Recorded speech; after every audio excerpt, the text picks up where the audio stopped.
தொடர்ந்து நிறைவு கருத்தை முத்தாய்ப்பாக முன்வைக்க திரு செந்தில்வேல் அவர்களை பேச அன்போடு அழைக்கிறேன்.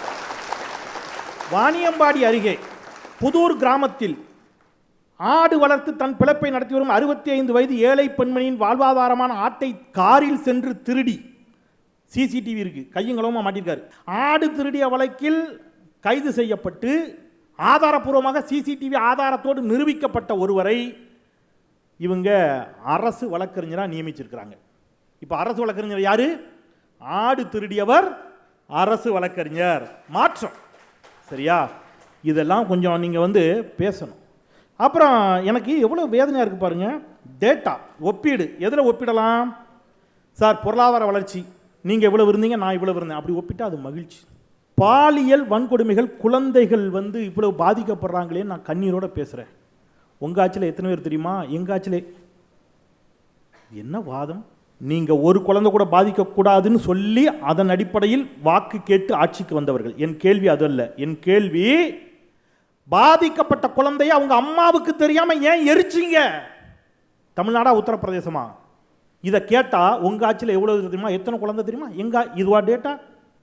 எதோட ஒப்பிடுறது சார்? ஒரு குழந்தை பாதிச்சாலும், அது திமுகவா இருக்கட்டும், அதிமுக இருக்கட்டும், தாவேகா இருக்கட்டும் சார், ஒரு குழந்தை பாதிச்சாலும் பாதிப்புன்னு பேசினா அது மனசாட்சி.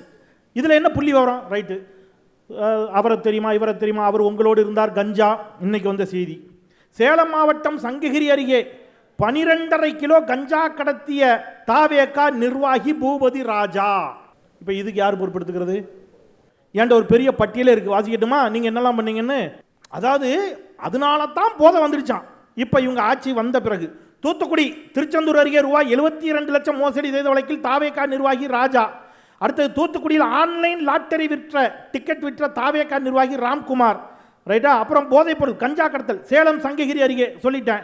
அப்புறம் வேலூரில் ரூபாய் 1 லட்சம் கேட்டு மிரட்டிய தாவேகா ஒன்றிய செயலாளர் விஜயகுமார்.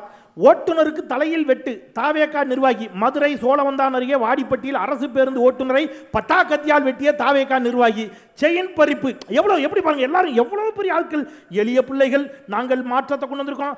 ஆரணி அருகே லிப்ட் கேட்பது போல் நடித்து மூதாட்டியிடம் 3 சவரன் தங்கச் செயினை பறித்த தாவேகா பிரமுகர் கௌதம்.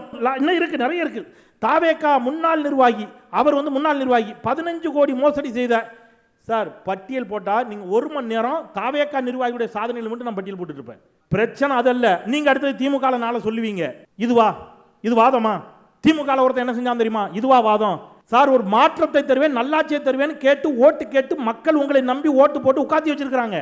லஞ்சத்தை ஒழிச்சிட்டேன், ஊழலை ஒழிச்சிட்டேன்னு சொன்னீங்க. உங்க கட்சியை சேர்ந்த பெண் வழக்கறிஞர் 30 லட்சம் ரூபாய் லஞ்சம் வாங்கிட்டு அரசு வழக்கறிஞரை போட்டிருக்கீங்கன்னு குற்றம் சாட்டுறாங்க. பதில் இல்ல. ஆடு திருடியவரை கொண்டு போய் அரசு வழக்கறிஞராக போட்டிருக்கீங்க. அப்ப அந்த குற்றச்சாட்டு உண்மையான ஆகுதா இல்லையா? இதுக்கு பதில் இல்ல. பாலியல் குற்றச்சாட்டு பத்தி சொன்னீங்களே, எங்கள் தளபதி ஆட்சியில் எப்படினாலும் நடவடிக்கை எடுப்பார். என்ன நடவடிக்கை எடுத்தாரு? தாய்மார்கள் தயவு செய்து மனசாட்சியோட பேசணும். விஜயை நீங்க நேசிக்கலாம், அது வேற. நான் விஜயை கூட குற்றம் சாட்டல, மனசாட்சியோட பேசுங்க. அந்த கட்சி தாவேகா நிர்வாகி விஜய் ரசிகை, தாவேகா நிர்வாகி 2 பேர் வாங்க வேலை வாங்கி தரேன்னு கூட்டு போறான். குளிர்பானத்தில் போதைப் பொருளை கலந்து மயக்கமடைய வைத்து அந்த பெண்களை பாலியல் வல்லுறவு செய்யறான். அவங்க நம்பிக்கையோட சொல்றாங்க. என்ன சொல்றாங்க தெரியுமா?